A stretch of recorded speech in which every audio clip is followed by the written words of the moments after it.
Strawberry है। मेरे rooftop में एक पौधा जुलाई में लगाया था। इसमें ऐसे ही नई कलियां आती गई। मैंने इन बर्ड्स को गमले में चारों ओर लगा दिया। बहुत सारे पौधे हो गए हैं।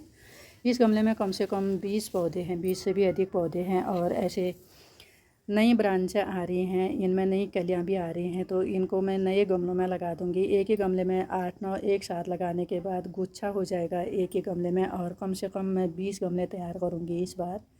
स्ट्रॉबेरी के हम एक ही पौधे से सैकड़ों पौधे तैयार कर सकते हैं एक ही बार में, क्योंकि इसमें जैसे फ्लावरिंग फ्रूटिंग बंद होती है अगस्त सितंबर के बाद, तो ऐसी नई कलियां आती हैं और उनमें नए पौधे तैयार होते हैं। इनको जैसे हम मिट्टी में रोपते हैं तो नई कोपलें इनमें जड़ आनी शुरू हो जाती है और नया पौधा तैयार होता है।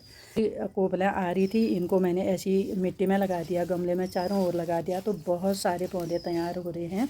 और ऐसे लगाने से इस तरह से ये जड़ जाती हैं और नया पौधा तैयार हो जाता है। अक्टूबर की 4 तारीख है, ये पीक समय है इनको ट्रांसप्लांट कराने का। और अभी लगाने के बाद फिर दिसंबर जनवरी में इनमें फ्लावरिंग फ्रूटिंग शुरू हो जाएगी। अब से लेकर के अगस्त सितंबर तक इनमें फल आते हैं। उसके बाद फिर इनका विस्तार होता है ऐसे और वो फैलने लग जाते हैं। इनको सहेज के रखने के बाद हम अक्टूबर नवंबर में फिर ट्रांसप्लांट कर देते हैं और नए पौधे तैयार हो जाते हैं। 20 से तैयार पौधों की अपेक्षा ये पौधे जल्दी ग्रो करते हैं, क्योंकि इनका साइज़ बड़ा है और इनको सर्वाइव होने में कठिनाई नहीं होती है। इस तरह से हम एक ही गमले से स्ट्रॉबेरी के कई नए पौधे तैयार कर सकते हैं।